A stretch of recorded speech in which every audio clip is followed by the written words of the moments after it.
Olá, tudo bem? Um grande abraço para você que acompanha o LAC Cursos.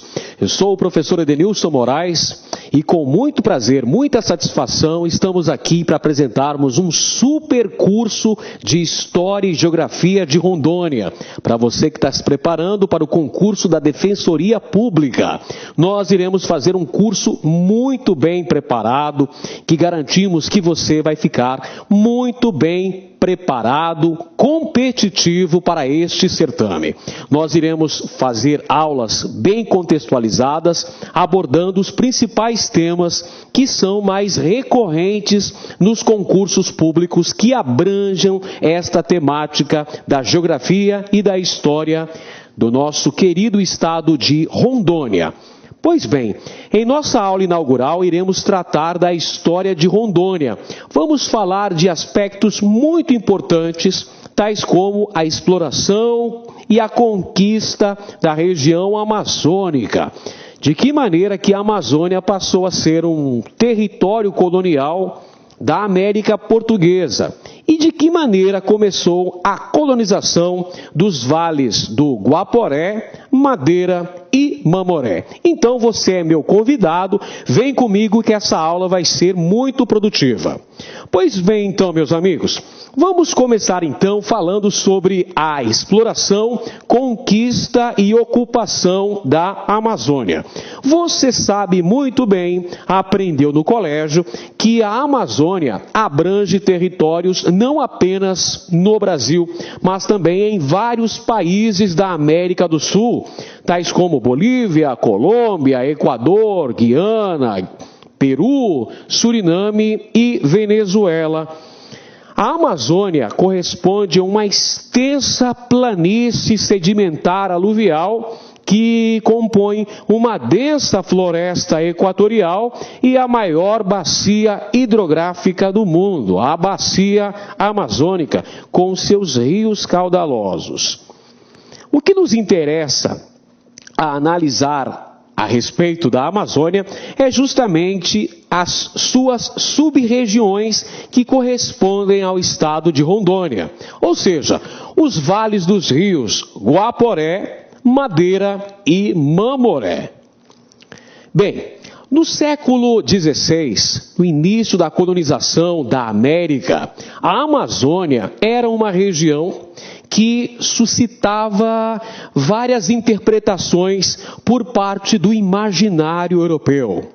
O imaginário europeu acreditava que na região amazônica vivessem seres mitológicos. Além disso, acreditava-se que a Amazônia era uma região com uma grande riqueza. Muitos europeus acreditavam poder encontrar na região amazônica o Eldorado. Então, muitos exploradores de várias nacionalidades tentaram procurar inúmeras riquezas existentes na floresta amazônica, na densa floresta equatorial. Pois bem, quais seriam então as motivações para a conquista deste território desconhecido? A busca de riquezas minerais ou riquezas vegetais e a consolidação de uma base de produção mercantilista. Veja bem, entre os séculos XV e XVIII, vigorou na Europa o chamado mercantilismo econômico. O mercantilismo era um conjunto de práticas, era uma doutrina econômica baseada na intervenção do Estado na economia, na adoção de práticas monopolistas, protecionistas, visando garantir uma balança de comércio favorável. Pois bem, então era interesse dessas metrópoles europeias encontrar riquezas que proporcionassem um grande entesouramento real, que alimentassem sua política mercantilista. Portanto, a conquista da América poderia proporcionar um acúmulo primitivo de capitais para essas metrópoles, principalmente Espanha e Portugal, pois você sabe muito bem que são esses dois países ibéricos que participaram do chamado Tratado de Tordesilhas, que dividiu as terras do Novo Mundo entre si. Uma parte para Portugal, a parte leste, e a outra para a Espanha, evidentemente a parte oeste. A Amazônia, então, nesse contexto, do início do século XVI, ela vai ser gradativamente conquistada, porque poderia proporcionar um acúmulo de riquezas, tanto riquezas minerais quanto riquezas vegetais. Ao longo dos séculos XVI e XVII, a Amazônia vai sofrer a ação de diversos exploradores de vários países, ou seja, de várias nacionalidades. Ao final do século XVI, ocorrem tentativas da montagem de núcleos de povoamento e de colonização por parte daqueles países que não haviam participado do Tratado de Tordesilhas, países que haviam saído com um certo atraso na expansão marítima e comercial. Eu estou falando, evidentemente, de ingleses, franceses e holandeses. Eles também estiveram na região amazônica, tentaram implantar núcleos de povoamento nessa região ao final do século XVI. Vamos então analisar as primeiras expedições europeias na região amazônica. Temos, por exemplo, Vicente Pinzon, que em 1500 vasculhou a região amazônica e acabou descobrindo a foz do rio Amazonas. Mais tarde, um outro espanhol, chamado Francisco Orellana, com o objetivo de encontrar especiarias, vai também penetrar na região amazônica. Vamos lá, vamos entender esse contexto de busca de especiarias. Bem, no século XV e XVI, início do século XVI, para ser mais específico, Portugal tinha grandes vantagens econômicas explorando as chamadas especiarias orientais.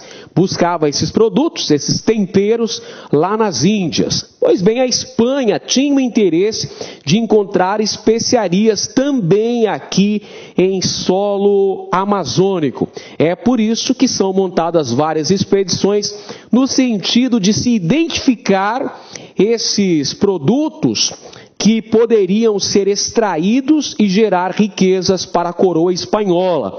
Quer um exemplo? As famosas drogas do sertão são consideradas uma espécie de especiarias amazônicas. Cacau, castanha do Pará, guaraná, baunilha, salsa parrilha, entre outros produtos. Ok, pessoal? Portanto, a expedição de Francisco Orellana tinha esse objetivo de buscar riquezas da vegetação que pudessem proporcionar um extrativismo vegetal por parte da coroa espanhola para que esta pudesse fazer concorrência com as especiarias orientais que eram exploradas pelos portugueses. Um outro aspecto importante ainda, quando se trata das primeiras expedições na Amazônia, é compreender a ação de missionários de diversas ordens monásticas que se estabeleceram na Amazônia. Por que razão? Com o objetivo de catequizar os povos indígenas, devido à grande quantidade de índios na região amazônica, nós tivemos a ação de diversos grupos de missionários nesta região, com o objetivo específico de desenvolver a catequese indígena. Bem, já no século XVII, diversos grupos de exploradores também atuaram na região amazônica. Foram sertanistas em busca das preciosas drogas do sertão. Foram expedições oficiais, expedições financiadas pela metrópole portuguesa, que tinham o objetivo de defender esta área, fundando aí fortificações militares, estabelecendo fortes fortalezas, presídios, com a intenção de promover uma maior segurança para a colonização portuguesa na América. Nós tivemos também, na região amazônica, a ação de expedicionários particulares. são os chamados bandeirantes, que também trilharam os caminhos da Amazônia em busca do silvícola, ou seja, em busca dos índios para escravizá-los. Várias bandeiras de apresamento indígena passaram pela região amazônica. Entre elas, nós podemos mencionar a bandeira de Antônio Raposo Tavares, que trilhou também os caminhos amazônicos. Além destes, meus amigos, nós devemos ainda incluir, como já falamos anteriormente, a ação de missionários de diversas ordens monásticas que dedicaram-se à catequização dos povos indígenas, além da exploração de drogas do sertão. Nesses aldeamentos jesuíticos, nós tínhamos a exploração, a extração ou extrativismo vegetal das chamadas drogas do sertão. Perfeito, meus amigos? Esses missionários, então, utilizavam-se de mão de obra indígena na extração das chamadas drogas do sertão. E como resultado desse processo de exploração promovido por diversas frentes sertanistas, expedições oficiais patrocinadas pela coroa portuguesa, expedições particulares, as chamadas bandeiras, e a ação de missionários voltados para a catequese indígena, nós tivemos como resultados principais a ampliação do território colonial.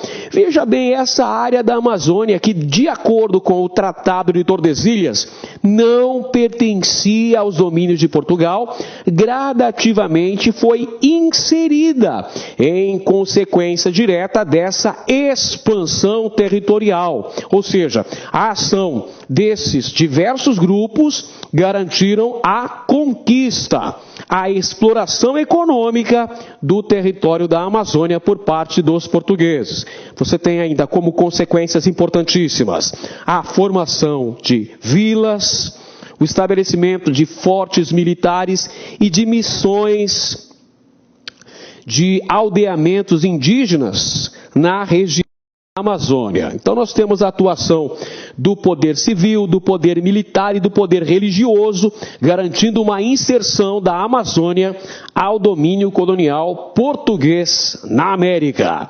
Como os senhores podem verificar neste mapa, que demonstra a ocupação da Amazônia ao longo dos séculos 16 e 17, nós podemos perceber que gradativamente os portugueses estenderam seus domínios para além do Tratado de Tordesilhas. Você pode perceber nessa linha vermelha, é o meridiano de Tordesilhas, que dividia o território da América do Sul entre portugueses e espanhóis. Percebemos que a Amazônia ficava, em sua maior parte, do lado oeste, ou seja, do lado que caberia à Espanha. Mas, gradativamente, graças à ação de militares com o estabelecimento de fortificações nesta área, e graças também à ação dos missionários com o estabelecimento de diversas missões jesuíticas nessa região, aos poucos, ou seja, paulatinamente, houve uma expansão dos domínios coloniais portugueses na América. Por falar em expansão, uma expedição contribuiu de forma significativa neste processo. Eu estou me referindo à expedição comandada por Pedro Teixeira, uma expedição que foi montada dentro do contexto histórico da União Ibérica. A União Ibérica foi aquele período de 60 anos em que Portugal e Espanha estavam atrelados politicamente. Nesse contexto histórico, o ano de 1637, ocorreu a grande expedição de Pedro Teixeira, que percorreu grandes terrenos, grandes territórios, uma extensão significativa ao longo da região amazônica, percorrendo o rio Amazonas. Então a expedição comandada por Pedro Teixeira foi importantíssima, senhores, no sentido de se promover a conquista do oeste da Amazônia, que até então era uma possessão espanhola. Então, gradativamente, em consequência direta da ação desses exploradores, desses militares e também dos religiosos, este território passou a ser da coroa portuguesa, uma possessão portuguesa. Essa expedição, Pedro Teixeira contribuiu para isso. Ela percorreu grandes extensões da região amazônica, chegando até Quito, no Equador. Perfeito? Então, esta expedição em muito contribuiu para a demarcação da bacia amazônica. E muito mais do que isso, fez com que esta imensa extensão de terra passasse gradativamente para o domínio português. Neste mapa a seguir nós vemos o território brasileiro no século XVII. Você pode perceber que Portugal tinha a parte leste do Tratado de Tordesilhas, então a área que era explorada por Portugal. Você tem no litoral onde se desenvolvia principalmente o cultivo de cana-de-açúcar, mais para o interior estava a pecuária, e avançando para além dos limites de Tordesilhas, tínhamos a região amazônica, onde se desenvolveu neste contexto histórico a exploração das chamadas drogas do sertão. Esses produtos oriundos da floresta equatorial amazônica, guaraná, baunilha, o cacau, que era o principal produto de destaque enquanto droga do sertão. Bem, os portugueses implementaram diversas formas de ocupação na floresta amazônica, no Vale Amazônico. Nós tivemos, por exemplo, a ação missionária, o estabelecimento de várias ordens religiosas que fundaram aldeamentos indígenas, que promoveram a catequese do gentio, ou seja, que promoveram a cristianização de vários povos indígenas. E nesses aldeamentos, como você muito bem sabe, os indígenas trabalhavam para esses padres, para esses religiosos, esses missionários. Uma das formas de trabalho era a exploração das drogas do sertão. Nesse contexto, nós temos a introdução do elemento indígena na sociedade colonial. Uma forma de introdução do indígena dentro do contexto da sociedade colonial da América Portuguesa era através da catequização, e esta acontecia através do chamado descimento, ou seja, o convencimento missionário e aldeamento dos povos indígenas. Portanto, essa inserção do indígena dentro da sociedade colonial da América Portuguesa se dava basicamente pelo convencimento. Então, os portugueses tentavam incluir o indígena dentro da sociedade colonial, cooptando o silvícola, ou seja, tentando trazer o indígena como um aliado da colonização. É claro que isso não funcionava todas as vezes, porque haviam nações indígenas que não aceitavam esse domínio, que resistiam a esse avanço colonizador. Nesses casos, a coroa portuguesa autorizava a denominada Guerra Justa. E o que será que era a Guerra Justa? Olha só, a Guerra Justa era um instrumento da colonização portuguesa. Era uma parte da legislação que autorizava a escravização e até mesmo o extermínio de povos indígenas que se demonstrassem refratários ao avanço da colonização, que não aceitassem a colonização portuguesa. Aqueles povos indígenas que se tornassem um obstáculo ao avanço da colonização poderiam ser escravizados ou até mesmo exterminados. Esta era a chamada Guerra Justa. É claro que justa dentro da ótica da colonização. Afinal de contas, quem estava invadindo territórios eram os colonizadores portugueses. Mas eles precisavam garantir a posse, garantir a ocupação dessa região amazônica. Então, são duas alternativas a serem implementadas. A primeira, tentar o convencimento da inclusão do indígena na sociedade colonial como aliado da colonização, fazendo com que o índio perdesse parte de sua cultura, perdesse sua identidade, trocasse de religião, adotasse novos hábitos, hábitos cristãos, hábitos ditos civilizados. Claro que civilizados dentro de uma ótica europeia. E a outra alternativa era através das guerras. Se os povos indígenas não aceitassem o avanço da colonização, nesse caso poderiam ser escravizados ou até mesmo passar por processo de genocídio, de extermínio. Ok, meus amigos? Então você tem essas duas alternativas. A formação de aldeamentos indígenas, comandados por religiosos de várias ordens monásticas, como por exemplo os padres jesuítas, e a outra forma é através da chamada Guerra Justa.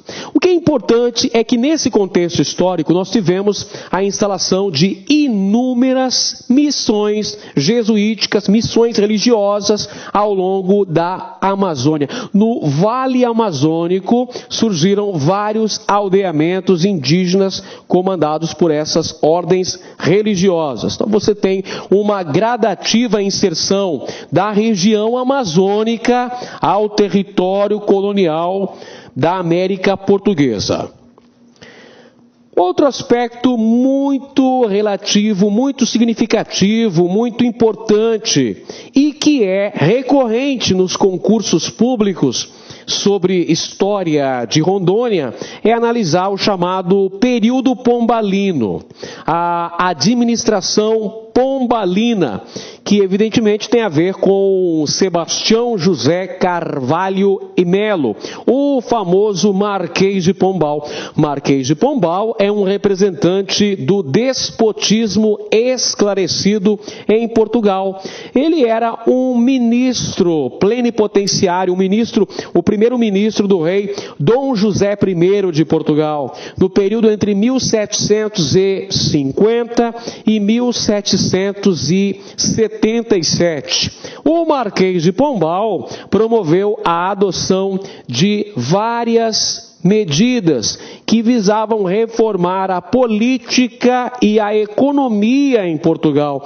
O grande objetivo do Marquês de Pombal era reduzir a dependência de Portugal em relação à Inglaterra. Ao longo do século XVIII, Portugal acabou constituindo uma grande dependência em relação à Inglaterra. Isso pode ser ilustrado pelos tratados que foram assinados entre Portugal e Inglaterra, tratados estes, meus amigos, que causaram sérios prejuízos para a economia portuguesa. Podemos mencionar o Tratado de Mituim, de 1703, o famoso Tratado de Panos e Vinhos, em que Portugal exportava para a Inglaterra a sua produção vinícola e a Inglaterra exportava para Portugal a sua produção têxtil. Esse tratado foi prejudicial às finanças lusitanas porque causou um grande endividamento. Portanto, o Marquês de Pombal tenta adotar medidas que visem diminuir esse déficit financeiro de Portugal em relação à Inglaterra. Ele vai introduzir em Portugal, por exemplo, a educação laica. Ele vai retirar das mãos da Companhia de Jesus, dos padres jesuítas, a educação em Portugal. E mais do que isso, o Marquês de Pombal promoveu a expulsão dos padres da Companhia de Jesus de todos os territórios portugueses, não apenas da metrópole, mas também da América Portuguesa.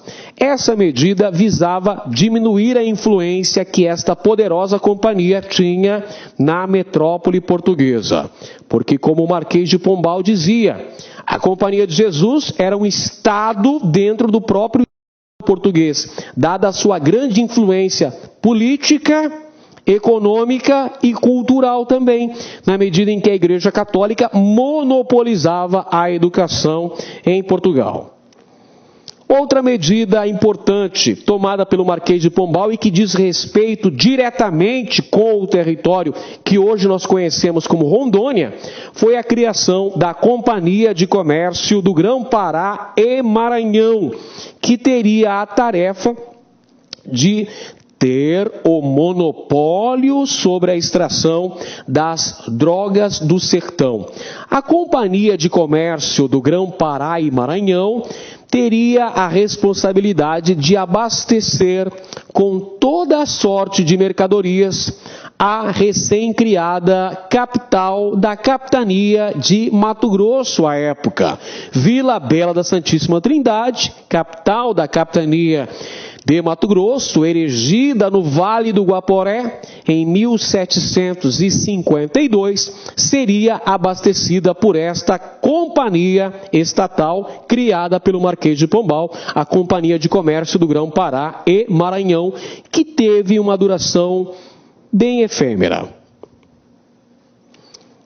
Agora sim, outro aspecto muito relevante, aspecto que você tem que analisar com bastante critério, são os tratados de limites, pois eles definiram os territórios coloniais de portugueses e espanhóis na América.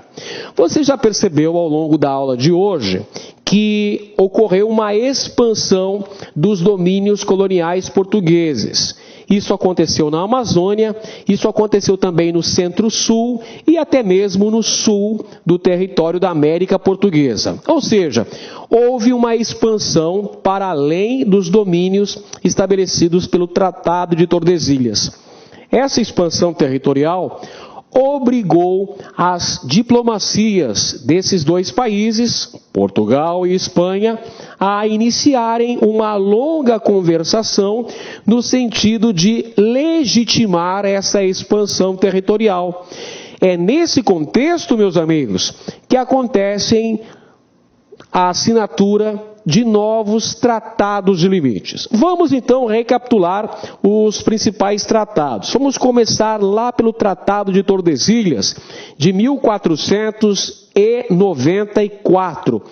O Tratado de Tordesilhas definiu as áreas de domínio colonial ibérico. A área que caberia a Portugal ficou a leste, a área que caberia à Espanha, a porção a oeste. Os espanhóis tinham a maior parte do território do continente americano destinada à sua exploração. Perfeito? Mas ocorreu a expansão desses territórios.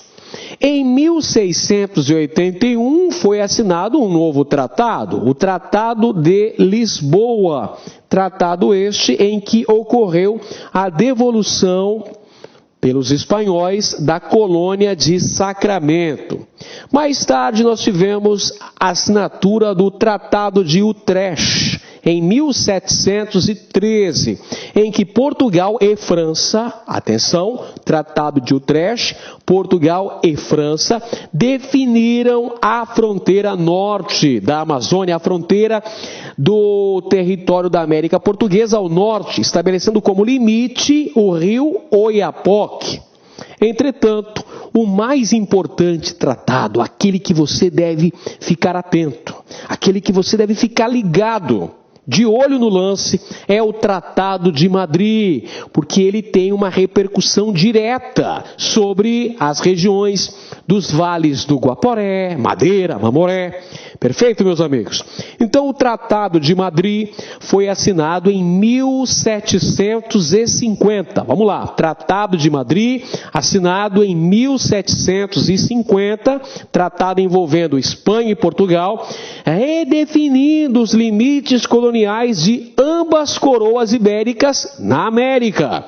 A Espanha ficou com a posse do Estuário do Prata e com a colônia de Sacramento, ao passo que coube para Portugal a posse de 7 povos das Missões e também do território da Amazônia. Vamos analisar de maneira mais específica isso. Então você tinha aqui o Tratado de Tordesilhas. Deixa eu pegar aqui o pincel, Tratado de Tordesilhas aqui, vamos lá, dividindo os territórios, a porção portuguesa e também a porção espanhola. Beleza. Só que com o avanço da colonização, como os senhores bem sabem, aconteceram incursões para além dos territórios estabelecidos pelo Tratado de Tordesilhas. Perfeito? Ok, com esse avanço da colonização, várias áreas que inicialmente caberiam à Espanha, de acordo com os itens que constavam no Tratado de Tordesilhas, foi necessário a assinatura de novos tratados de limites. O tratado mais importante nesse contexto, aquele que nós devemos ter uma grande atenção para compreender esse processo de colonização e de ocupação dos vales do Guaporé, Madeira e Mamoré, é evidentemente o Tratado de Madrid. Tratado de Madrid de 1750, gente, que estabeleceu praticamente a configuração atual que a gente tem no território brasileiro. Perfeito? Então, o Tratado de Madrid garantiu a posse dos territórios em que os portugueses haviam expandido os seus domínios. Vamos lá, vamos continuar analisando o Tratado de Madrid, porque eu, como já disse anteriormente, vou dizer novamente, é muito importante. O Tratado de Madrid aparece bastante nas provas, então se aparecer, tenho certeza que você vai acertar. Você vai gabaritar porque você está se preparando de maneira bem específica, bem dinâmica e contextualizada. Vamos lá, o Tratado de Madrid, datado de 1750, foi baseado no princípio do uti possidetis. Vamos lá que isso aqui é importante. Princípio do uti possidetis. O que é isso, professor? É um princípio que vem do direito romano. Quem ocupa tem a posse, ou seja, a posse é por ocupação reconhecida.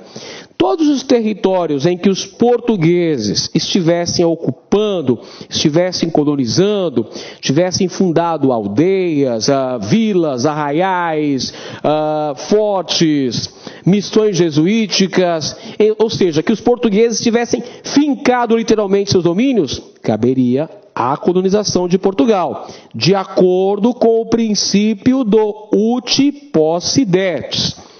Os interesses portugueses foram defendidos por ocasião das tratativas de Madrid pelo brilhante jurista luso-brasileiro Alexandre de Gusmão. Ele defendeu os interesses de Portugal por ocasião da assinatura do Tratado de Madrid. Olha só a conclusão que a gente tem. Olha só o resultado disso. Portugal ficou com a posse reconhecida da bacia amazônica e também do oeste do território que a gente conhece hoje como Brasil. Perfeito, meus amigos? Então, pelo Tratado de Madrid, a bacia amazônica e também a porção oeste do Brasil passaram a ser reconhecidamente domínio português. E um aspecto muito importante para a concretização, para a efetivação do chamado Utipócidetes foi o estabelecimento de Vila Bela da Santíssima Trindade, a primeira capital da capitania de Mato Grosso, erigida em 19 de março de 1752, onde? No Vale do Guaporé, meus amigos. Por que razão Dom Antônio Rolim de Moura Tavares estabeleceu a primeira capital da capitania de Mato Grosso no Vale do Guaporé? Por uma questão geopolítica, para ficar próximo com o domínio colonial espanhol na América, para que fosse estabelecida, fosse efetivado o chamado Utipócidetes, para que Vila Bela se tornasse então o antimural da colônia, ou seja, o bastião de defesa da colônia portuguesa, limite com o domínio colonial espanhol aqui na América, no caso, o vice-reino do Peru. Percebeu?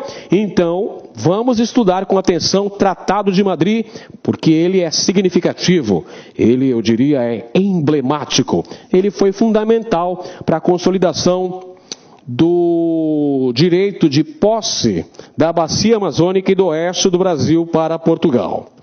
Aí está o Tratado de Madrid, como eu já mencionei anteriormente, ele praticamente garantiu a configuração territorial que o Brasil tem hoje. Você tem aqui a porção amazônica inserida ao patrimônio colonial português, a porção oeste também inserida ao patrimônio lusitano, além da porção sul, 7 povos das missões. Muito bem. Agora vamos tratar da política de colonização dos vales do Madeira e do Guaporé, 2 importantes rios amazônicos. Bem, o primeiro passo para a ocupação da região amazônica por parte da coroa portuguesa foi o estabelecimento de núcleos nessa região. Podiam ser núcleos assim de aldeamentos indígenas, poderiam ser também fortificações militares, o estabelecimento de arraiais, de vilas. Então, gradativamente, meus amigos, a Amazônia foi inserida ao patrimônio colonial português aqui na América. Veja só um aspecto importantíssimo que faz parte desta estratégia de ocupação, exploração e conquista da Amazônia. Foi justamente a fundação pelos portugueses em 1616 do chamado Forte Presépio, uma fortificação militar que mais tarde deu origem à vila de Santa Maria do Belém do Pará, que hoje nós conhecemos como Belém, a capital do estado do Pará. Perfeito, meus amigos? Começa em 1616 com o estabelecimento por parte dos portugueses do Forte Presépio, que deu origem a Belém. Qual que era o objetivo dos portugueses ao se estabelecer então o chamado Forte Presépio, que deu origem à vila de Belém? Olha o objetivo dos portugueses aí, gente. Estabelecer uma base de ocupação portuguesa e também uma base militar para defender e para expulsar da região amazônica diversos outros europeus que ameaçassem o domínio colonial português. Percebeu? Você se lembra do início da aula que nós falamos que ao final do século XVI, ingleses, franceses e holandeses estiveram pela Amazônia tentando implantar núcleos de povoamento e colonização? Pois bem, os portugueses, a partir de 1616, com a fundação do Forte Presépio, que deu origem a Belém do Pará, começam a adotar uma postura agressiva de conquista desse território da região amazônica e de defesa ante outros europeus que ameaçassem a posse lusitana sobre a Amazônia. Isso começa, evidentemente, com a fundação do Forte Presépio. Outra expedição que contribui para esse processo de colonização dos vales do Madeira e Guaporé é a já mencionada na aula de hoje, Expedição Pedro Teixeira, que aconteceu dentro do contexto da União Ibérica e promoveu demarcações na bacia amazônica. Mais tarde, Raposo Tavares, um pouco mais tarde, 10 anos depois, Raposo Tavares também estabeleceu uma exploração sobre o Vale do Rio Madeira. Qual era o objetivo de Raposo Tavares? Bem, Raposo Tavares era um bandeirante e ele passou pelos caminhos amazônicos com o objetivo de escravizar indígenas. A bandeira de Antônio Raposo Tavares era uma bandeira de apresamento, uma bandeira de caça ao índio. Vamos olhar no mapa para percebermos aqui a importância da expedição de Antônio Raposo Tavares, que percorreu esta região, que mais tarde deu origem à capitania de Mato Grosso. Ele percorreu o Vale do Guaporé, subiu pelo Rio Madeira e deixou um rastro de sangue, porque ele combateu diversas nações indígenas estabelecidas nessa região. Era uma bandeira de apresamento indígena. E por alguns historiadores, essa bandeira é chamada de Grande Bandeira de Limites, porque ela contribui, ainda no século XVII, para o processo de inserção dos domínios amazônicos para a coroa portuguesa. As capitanias do Grão-Pará e do Maranhão tinham interesse no povoamento do Vale do Madeira. É por isso que os padres da Companhia de Jesus são destinados a implantarem aldeamentos jesuíticos nessa região. O padre João Sampaio, por exemplo, foi o responsável pela fundação da aldeia de Santo Antônio, que mais tarde viria a ser Santo Antônio do Madeira, a primeira povoação na margem direita do Rio Madeira. Isso aí entre 1723 e 1728. Uma outra expedição também muito importante nesse processo de conquista aí do Vale do Madeira foi a expedição militar comandada por Francisco de Melo Palheta, que tinha como objetivos principais estabelecer o conhecimento das cachoeiras do Rio Madeira e acabou tendo como resultado principal a descoberta de ouro na região do Vale do Madeira por volta de 1734. A propósito, este militar Francisco de Melo Palheta foi o responsável pela introdução do café no Brasil. Ele obteve na Guiana Francesa as mudas de café e as introduziu na capitania do Grão-Pará. A colonização do Vale do Guaporé, propriamente dita, aconteceu durante o século XVIII, numa consequência direta da descoberta de ouro nesta região, da atuação dos irmãos Pais de Barros, que descobriram ouro no Vale do Rio Guaporé na década de 1730. Mais tarde, nessa área, nós tivemos um desdobramento importante, que foi o surgimento da capitania de Mato Grosso, a partir do desmembramento da capitania de São Paulo, isso pela Carta Régia, datada de 9 de maio de 1748, onde o rei de Portugal resolveu então criar a capitania de Mato Grosso e nomear para primeiro capitão-general Dom Antônio Rolim de Moura.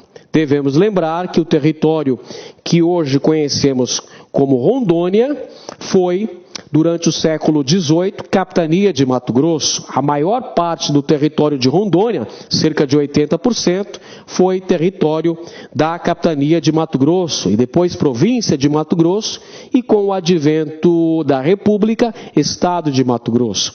Portanto, meus amigos, vamos voltar aqui ao Vale do Guaporé, que ficou conhecido como Mato Grosso. Aliás, o nome Mato Grosso é uma referência direta à vegetação exuberante que estes sertanistas encontraram no Vale do Guaporé, com árvores altas, emaranhadas de cipó, de difícil penetração, por isso denominaram esta região de Mato Grosso. É o Vale do Guaporé, onde mais tarde surgiu aquela que foi a primeira capital da capitania de Mato Grosso, a já mencionada Vila Bela da Santíssima Trindade. Bem, já que nós estamos tratando da mineração em Mato Grosso, nós devemos salientar o seguinte: a descoberta de ouro no território que mais tarde ficou conhecido como Mato Grosso é uma consequência direta da ação dos bandeirantes. Os bandeirantes provenientes de São Paulo adentraram no território em busca de riquezas. Bem, os senhores sabem muito bem que bandeiras eram expedições particulares que percorriam os caminhos dos sertões brasileiros em busca de variadas formas de riqueza. Índios que poderiam ser escravizados, como nós já vimos agora há pouco, a bandeira de Antônio Raposo Tavares, que passou por Rondônia no século XVII, que tinha o objetivo de prear índios, ou seja, capturá-los para transformá-los em escravos. Tínhamos também as bandeiras de sertanismo de contrato, que eram bandeiras que tinham a missão de atacar nações indígenas que eram contrárias ao avanço da colonização, ou também destruir quilombos. Tínhamos ainda as bandeiras de prospecção ou mineração, que dedicavam-se à busca de riquezas minerais, e haviam ainda as monções, que eram espécies de bandeiras comerciais. Pois bem, numa consequência direta da ação dos bandeirantes, nós tivemos a descoberta de ouro em Cuiabá. Pascoal Moreira Cabral descobriu ouro junto às margens do rio Cochipó, em abril de 1719, o que mais tarde deu origem ali ao Arraial da Forquilha e mais tarde o Arraial de Cuiabá, a partir da descoberta das chamadas Lavras do Sutil, em 1722, pelo bandeirante Miguel Sutil, sorocabano Miguel Sutil. E aí deu origem ao Arraial de Cuiabá, que mais tarde foi elevado à categoria de vila, no dia 1º de janeiro de 1727, por ordem do governador de São Paulo, Dom Rodrigo César de Menezes. Em razão da grande extração de ouro nas minas cuiabanas, principalmente nas Minas do Sutil, localizadas na Prainha, o governador de São Paulo, da capitania de São Paulo, Dom Rodrigo César de Menezes, veio residir em Cuiabá. E ele elevou o arraial à categoria de vila, com o nome de Vila Real do Senhor Bom Jesus de Cuiabá. Este governador paulista estabeleceu um rigoroso controle tributário na região das Minas, o que por sua vez acabou causando um esvaziamento populacional.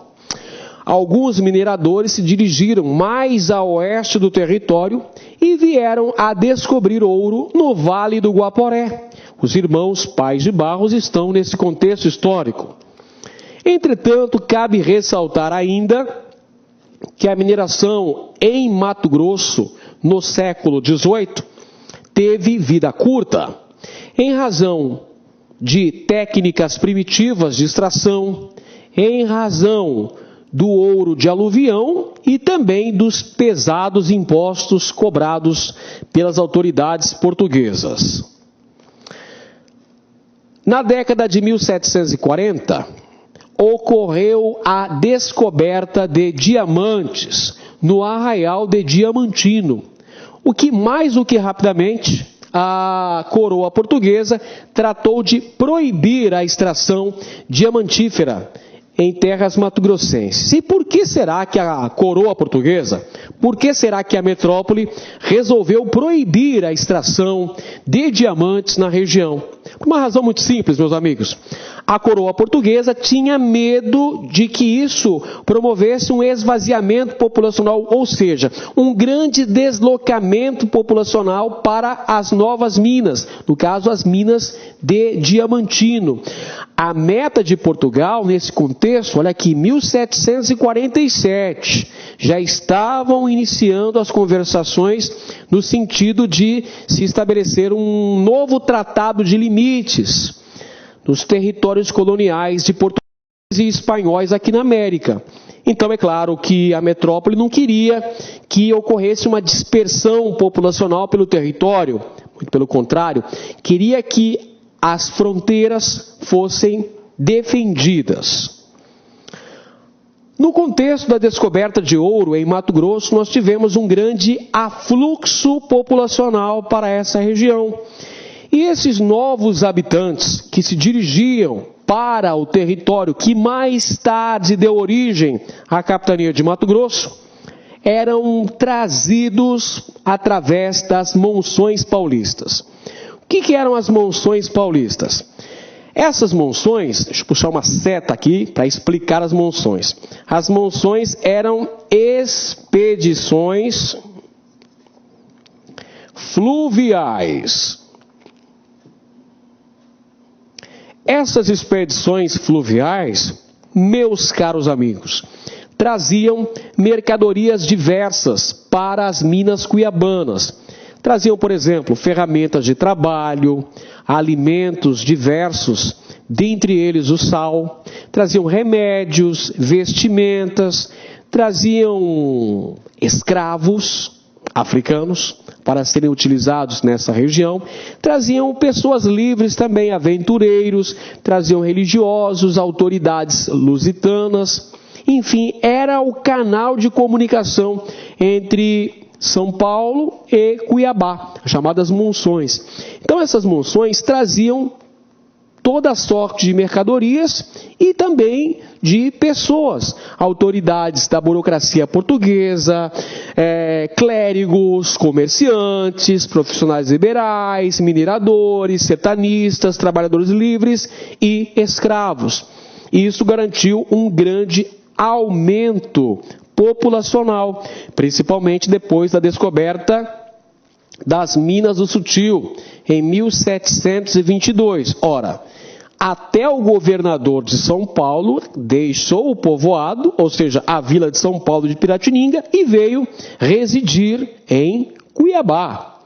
Entretanto, nós sabemos que a mineração teve uma duração muito curta, ela escasseou rapidamente, o que promoveu um deslocamento populacional.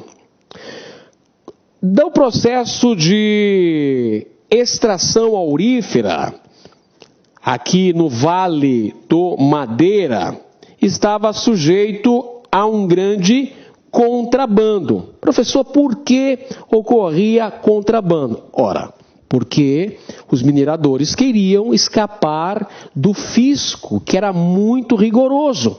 A coroa portuguesa, como vocês já estudaram isso, implantou variados impostos. A cobrança do quinto, que era 20% sobre a extração do ouro, a implantação de casas de fundição, a cobrança de variados impostos. Então, a população mineradora adotava várias medidas para tentar burlar o fisco. E uma das formas de se burlar o fisco era através do contrabando. Com certeza você já ouviu falar dos famosos santinhos do pau oco, que eram imagens de madeira, imagens ocas de santos, que eram utilizados para o chamado descaminho do ouro, ou seja, para o contrabando. E percebam uma característica muito importante, meu amigo. A exploração aurífera no Vale do Madeira era a fronteira com o domínio colonial espanhol, então isso facilitava a ação de contrabandistas.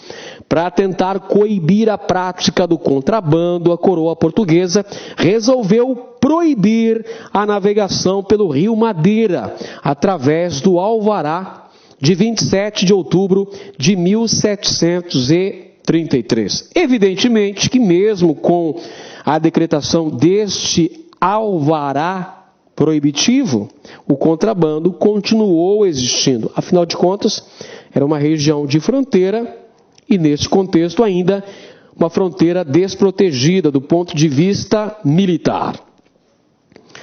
Bem, a mineração era a atividade principal desenvolvida no Vale do Rio Guaporé. Entretanto, cabe ressaltar também que existiam várias atividades complementares, atividades paralelas que subsidiavam os interesses dos mineradores e também dos militares estabelecidos no Vale do Rio Guaporé. Então, a agropecuária era uma atividade secundária. A agricultura de subsistência e a criação de gado eram atividades paralelas, atividades complementares à mineração, desenvolvidas aqui no Vale do Guaporé.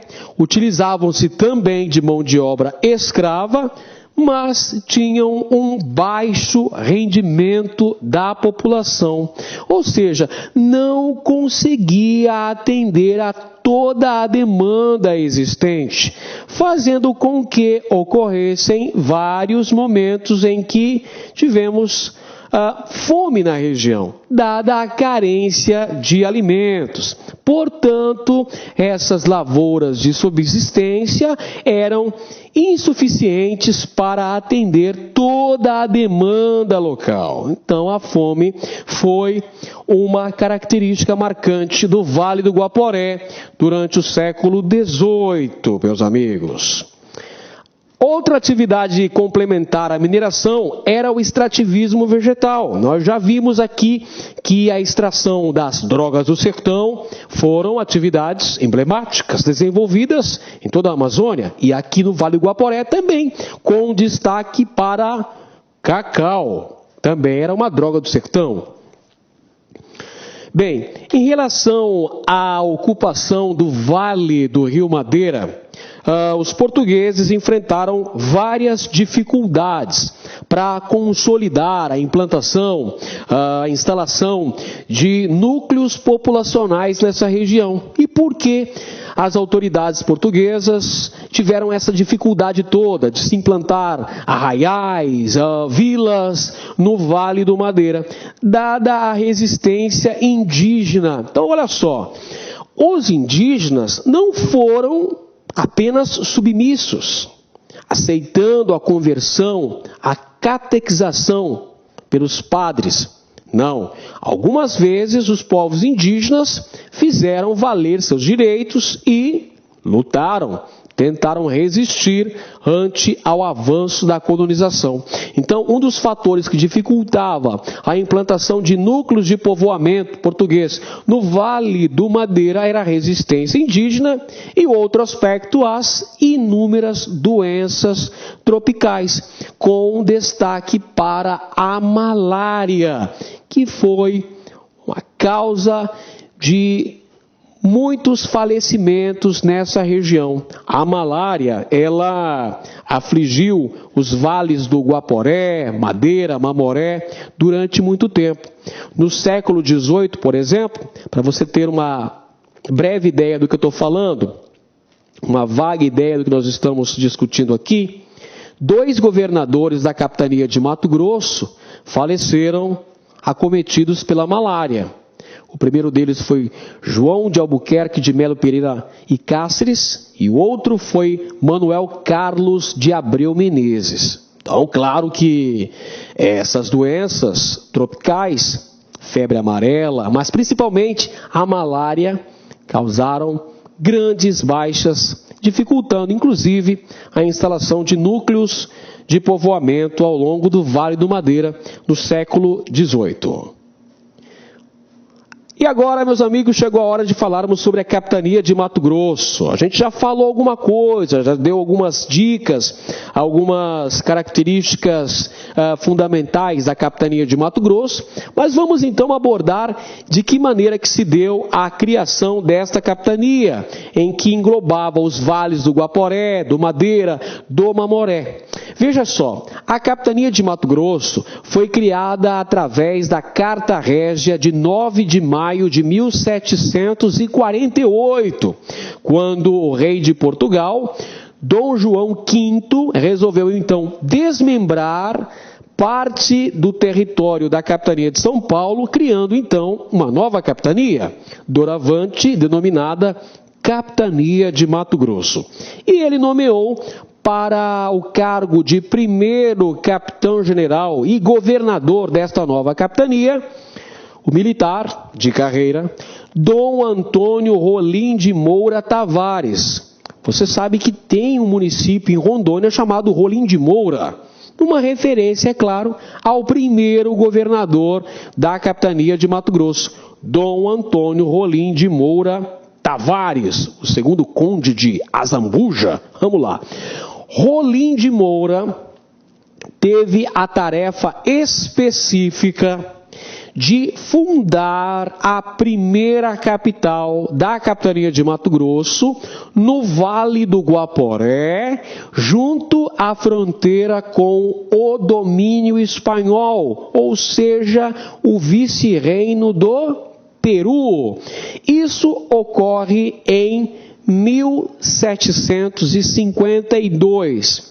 Para ser mais específico, no dia 19 de março de 1752, foi inaugurada a primeira capital, Vila Bela da Santíssima Trindade, erigida em local insalubre no Vale do Guaporé. Por que em local insalubre?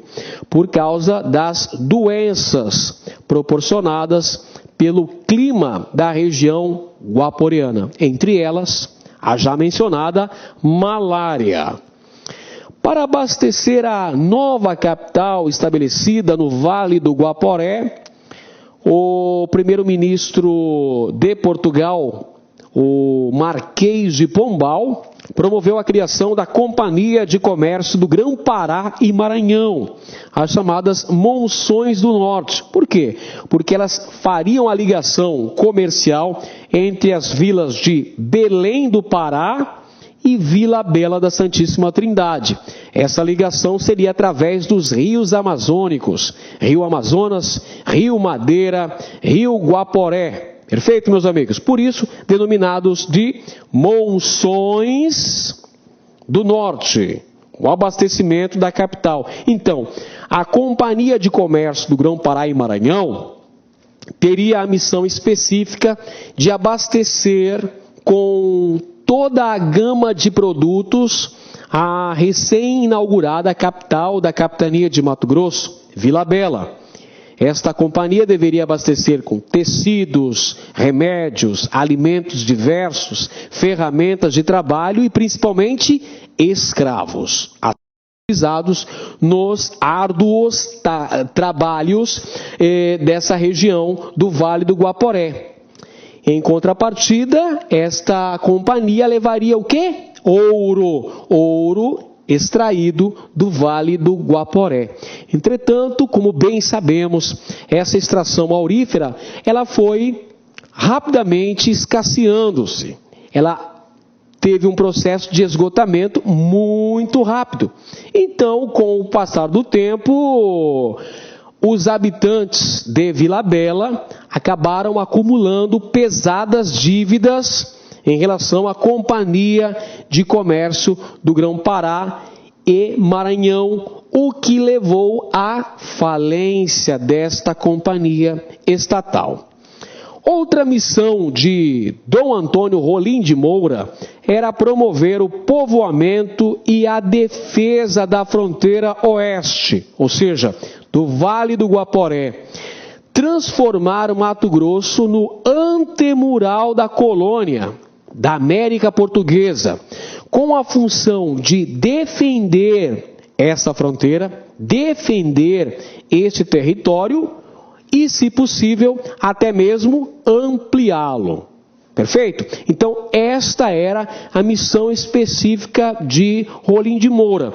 Ele deveria agir com diplomacia com os espanhóis estabelecidos do outro lado do Vale do Guaporé, do outro lado da fronteira, mas defender esse território para os portugueses, transformar Mato Grosso no antemural da colônia.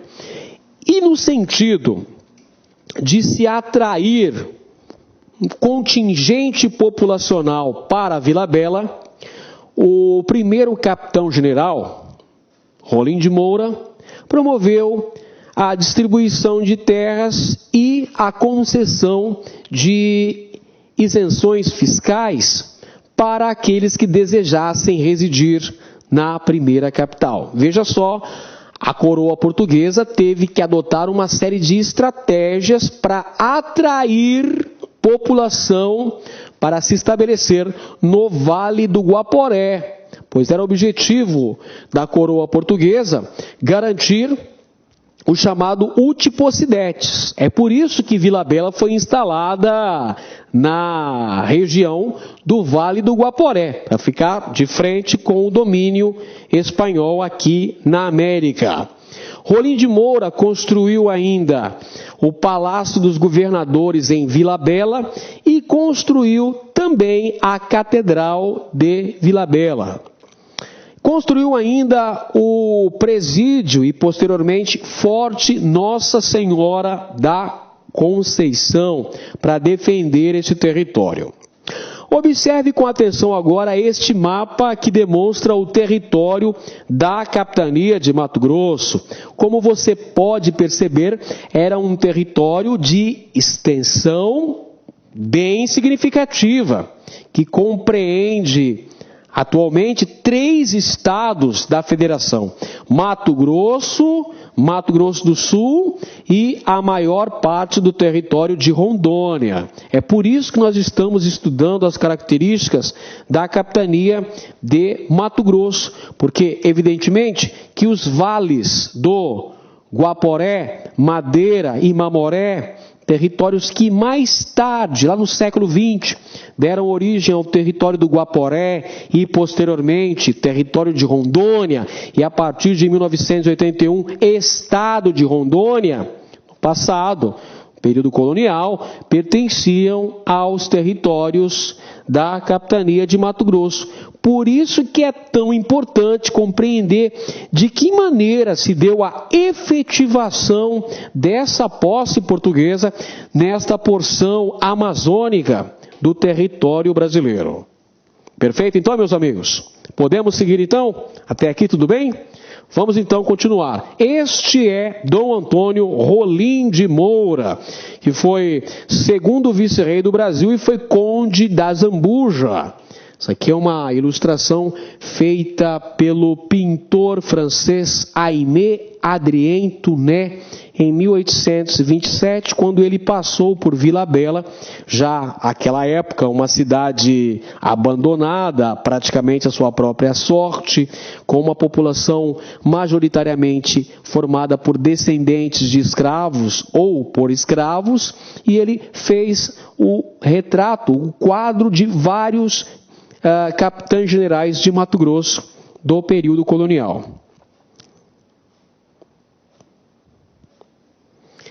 E esse aqui é o mapa demonstrando o abastecimento da capital.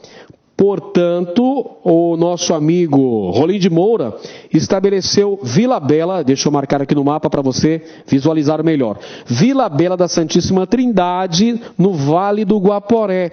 E o abastecimento de Vila Bela era feito através da Companhia de Comércio do Grão-Pará em Maranhão, que promovia a ligação comercial entre as vilas de Santa Maria de Belém do Grão-Pará e Vila Bela da Santíssima Trindade, através dos rios da bacia amazônica. Isso mesmo. E quais rios são esses, professor Edenilson?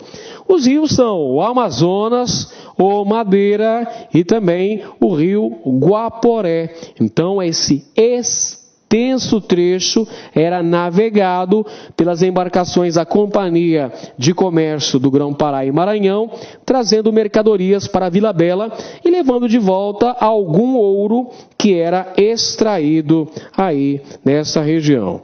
Perfeito? Então, meus amigos, dessa maneira que era feito o abastecimento da capital, da capitania de Mato Grosso, Vila Bela da Santíssima Trindade. Bem, agora eu vou falar a respeito daquele que foi o mais importante capitão-general da capitania de Mato Grosso ao longo de todo o período colonial. Teve uma brilhante administração. Luiz de Albuquerque de Melo Pereira e Cáceres. Este foi o principal governante da capitania de Mato Grosso. E aí você pode se perguntar, mas professor, por que razão Luiz de Albuquerque de Melo Pereira e Cáceres foi tão brilhante assim? Foi um administrador tão eficiente assim? Eu digo para você que este governador, este capitão-general, foi o responsável pela consolidação da fronteira oeste da América Portuguesa.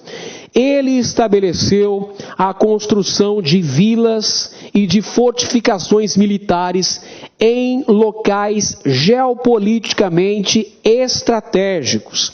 Promoveu a fundação da Vila Maria, que mais tarde deu origem a Cáceres.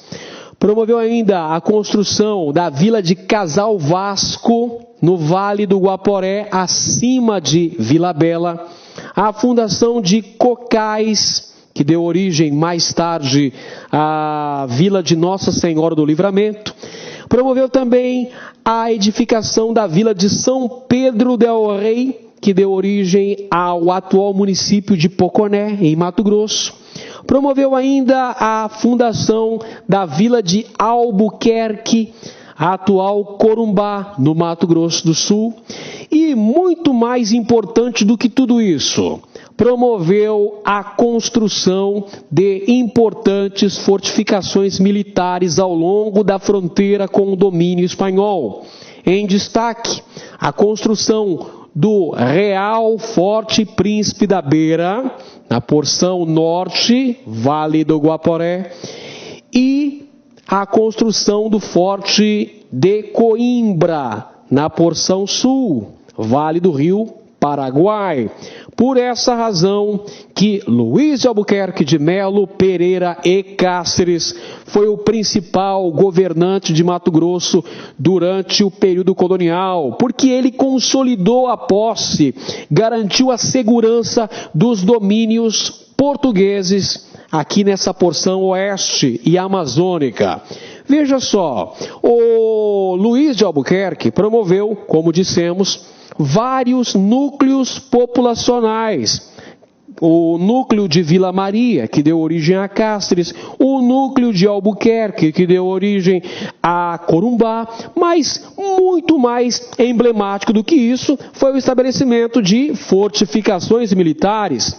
Você tem aqui, junto ao rio Paraná, Forte Iguatemi, junto ao rio Paraguai, Forte Coimbra, junto ao rio Guaporé, Forte Nossa Senhora da Conceição, cuja construção havia iniciado ainda na administração de Dom Antônio Rolim de Moura, e o mais emblemático, o mais fundamental, principalmente para nós que estamos estudando história de Rondônia, o Forte Príncipe da Beira.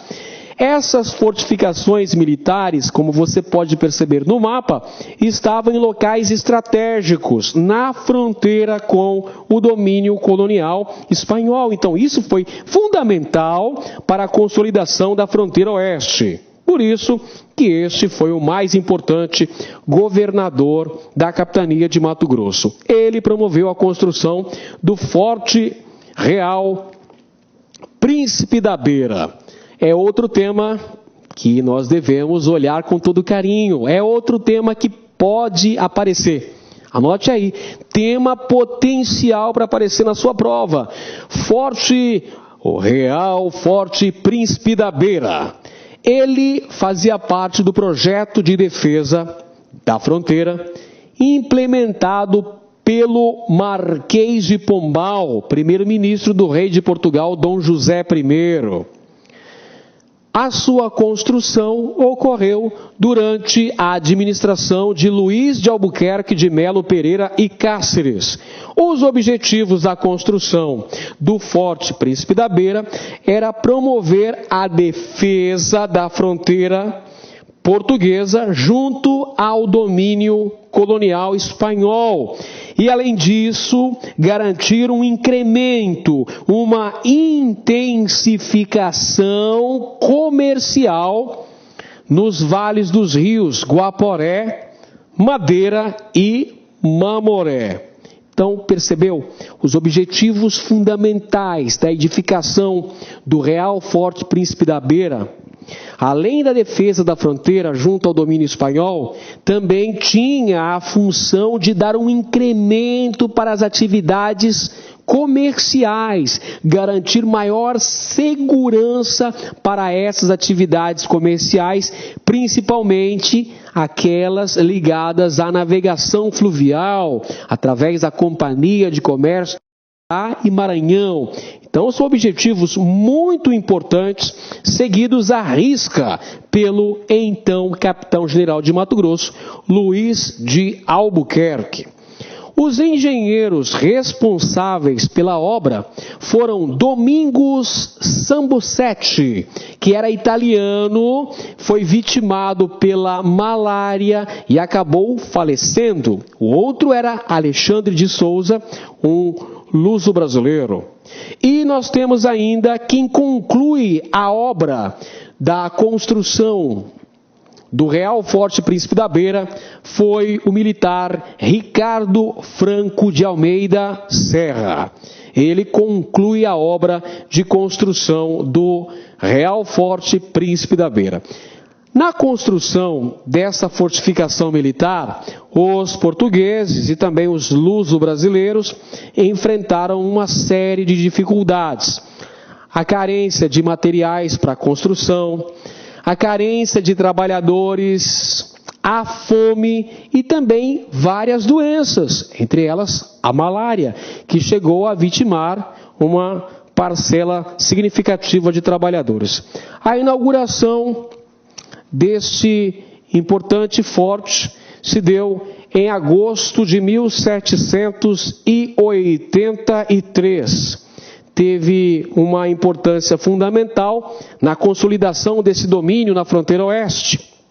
Mas, com o processo de pacificação deste território, a inexistência de ameaças de invasão por parte da coroa espanhola, fez com que gradativamente esse forte fosse desativado, entrando no Império já muito esquecido e, no início do período republicano, praticamente abandonado à própria sorte. A Comissão Rondon, que passou por esse território no início do século XX, encontrou as ruínas da fortificação militar do Real Forte Príncipe da Beira, que em meados do século passado foi tombado como patrimônio cultural brasileiro e atualmente é considerado o mais antigo monumento histórico de Rondônia. Aí está na imagem o Real Forte Príncipe da Beira, um emblemático exemplo da arquitetura militar portuguesa, construído para defender a fronteira da América Portuguesa, a fronteira oeste da América Portuguesa, junto ao rio Guaporé. Bem, em relação à sociedade guaporeana, nós devemos mencionar que ela apresentava as seguintes características. era uma sociedade mercantilista e escravocrata. Apresentava em sua composição básica burocratas de Estado, ou seja, autoridades coloniais portuguesas, além de militares, comerciantes, mineradores, pequenos proprietários, sertanistas, trabalhadores livres, pobres e escravos. Escravos, a propósito, que constituíam a maioria da população na região do Vale do Rio Guaporé. Então, gente, aqui na região do Vale do Guaporé, que nós vemos nesta ilustração, era uma população marcada pela, vamos dizer assim, uma população marcada pela vigência da escravidão. Sim, a escravidão era a base da economia e da sociedade na América Portuguesa como um todo, e também na região guaporeana nós tivemos esse tipo de sociedade, onde nós tínhamos algumas camadas privilegiadas, dentre elas as elites formadas por burocratas de Estado, grandes comerciantes, militares de altos postos.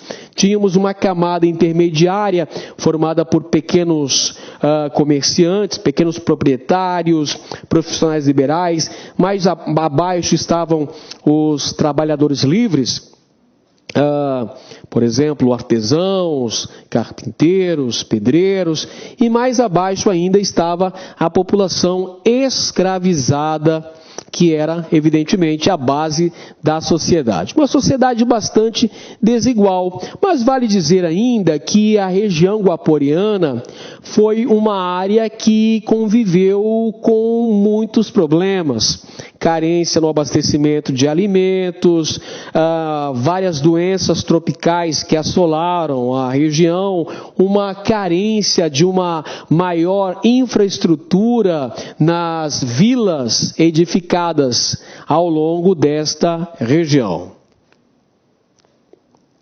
Vamos em frente então, meus amigos. Outro tema importante que a gente tem que analisar com muito critério é a respeito da escravidão. Falei agora há pouco para os senhores que a escravidão era a base da economia e a base da sociedade colonial. Pois bem, escravidão negra, ela garantiu um impulso fundamental na economia regional dos vales do Guaporé, Madeira e Mamoré. Garantiu de maneira significativa, de maneira muito importante, nos processos de colonização e de estabelecimento dos portugueses na região. Esse aspecto é muito importante. Sem a contribuição, sem a utilização do trabalho escravo e também sem o apoio, o auxílio das nações indígenas aliadas, seria impossível para os portugueses promoverem o processo de conquista e de colonização dessas regiões amazônicas, dadas as grandes dificuldades enfrentadas. Os escravos de procedência africana foram introduzidos nessa região do Vale do Guaporé através da Companhia de Comércio do Grão-Pará e Maranhão. Nós já vimos na aula de hoje que essa companhia tinha a função de abastecer o Vale do Guaporé com mercadorias provenientes de Belém do Grão-Pará. E entre essas mercadorias estavam os escravos, os africanos escravizados. Então, no período que vai de 1755 a 1778, nós tivemos a introdução de um grande contingente de escravos africanos nessa região. Como você pode perceber, o tempo de duração, o tempo de atuação da Companhia de Comércio do Grão-Pará e Maranhão foi bastante limitado, porque esta companhia acabou indo à falência. E uma das razões da falência desta companhia foram as pesadas dívidas contraídas pela população vilabelense em relação a ela, porque houve um declínio da mineração, um esgotamento da extração aurífera nessa região, um empobrecimento dessa região, o que vai acabar contribuindo para a falência da Companhia de Comércio do Grão-Pará e Maranhão. O trabalho escravo foi fundamental nessa região para a edificação de aldeias, arraiais, vilas, fortes, presídios, e os escravos africanos estavam sujeitos a péssimas condições de trabalho, a castigos físicos constantes, a uma precária alimentação, e haviam vários tipos de escravos. Escravos de eito, que eram aqueles que eram inseridos diretamente no circuito produtivo, escravos domésticos, que eram aqueles que faziam atividades nas casas de seus senhores. Haviam ainda os escravos de ganho, que vendiam produtos de seus senhores nas ruas das vilas coloniais, ou eram alugados para exercerem determinadas atividades. E haviam ainda os chamados escravos del rei, ou escravos do reino, que eram aqueles escravos de propriedade estatal, que eram utilizados nas grandes construções promovidas pela coroa portuguesa. Então havia variadas formas de utilização da mão de obra escrava. E uma característica importante é que, por várias vezes, estes negros escravizados lutaram por seus direitos, resistiram bravamente à vigência da escravidão. Ocorreram várias formas de resistência: fugas individuais ou coletivas, queima de plantações, assassinato de feitores, de senhores.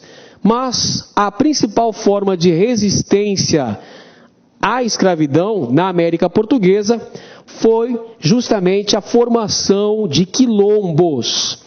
Na região do Vale do Guaporé, meus amigos, atenção, no Vale do Guaporé nós tivemos a constituição de importantíssimos quilombos. Anote aí no seu caderno: Quilombo do Rio Galera, Quilombo do Galerinha, Quilombo do Cabixi, mas o principal, o mais importante, o mais emblemático, quilombo registrado pela historiografia na região do Vale do Guaporé, foi o quilombo do Quariterê, também conhecido como quilombo do Piolho. Anote aí para não esquecer: quilombo do Quariterê ou quilombo do Piolho, mais importante quilombo edificado no Vale do Guaporé. Entre 1770 e 1771 surgiu este quilombo próximo à Vila Bela da Santíssima Trindade.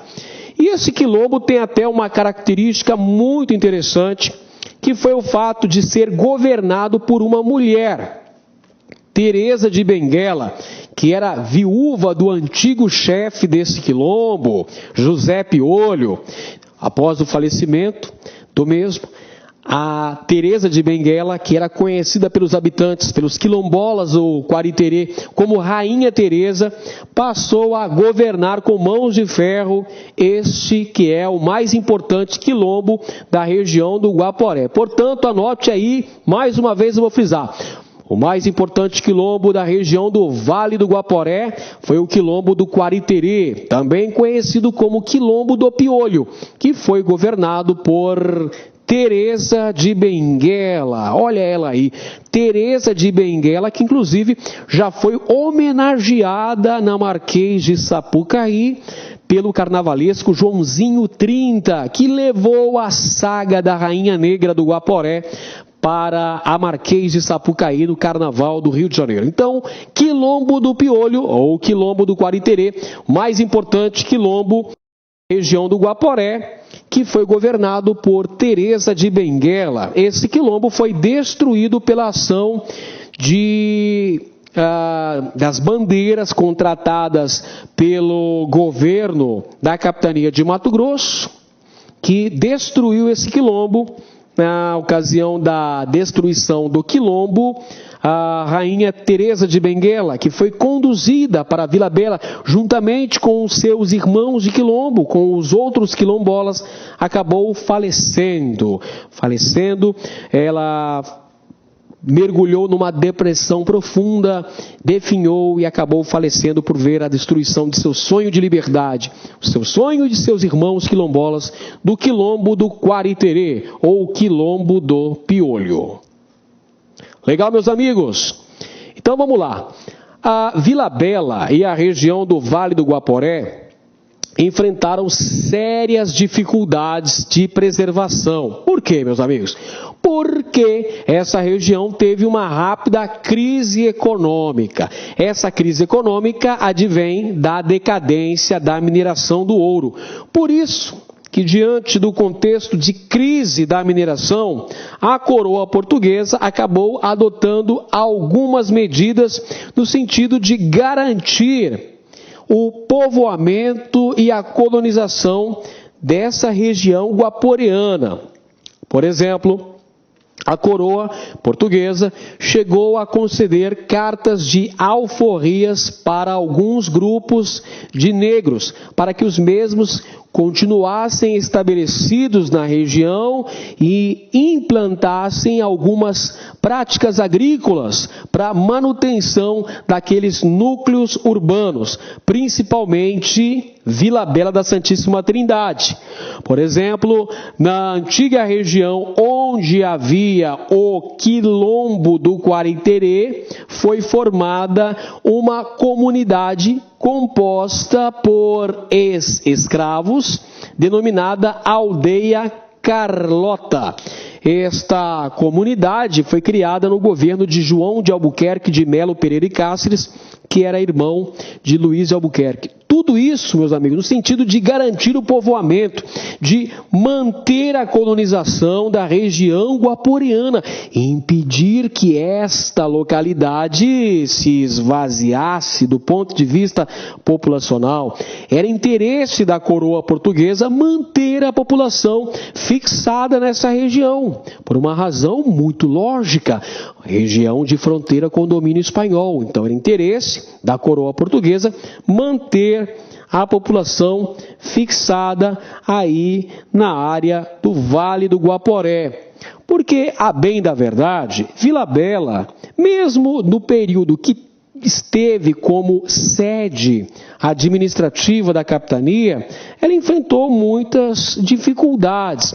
Dificuldade de abastecimento, por exemplo, crise econômica por causa da decadência da atividade mineradora. E também tem a questão da insalubridade do clima guaporeano, da ocorrência da malária, que chegou inclusive a vitimar 2 governadores da capitania de Mato Grosso. Então, no final do século XVIII, começo do século XIX, era comum os capitães-generais de Mato Grosso passarem mais tempo residindo na Vila Real do Senhor Bom Jesus de Cuiabá do que propriamente na Vila Bela da Santíssima Trindade. Para vocês terem uma vaga ideia do que estou falando, os últimos governantes do período colonial passavam mais tempo morando em Cuiabá do que em Vila Bela.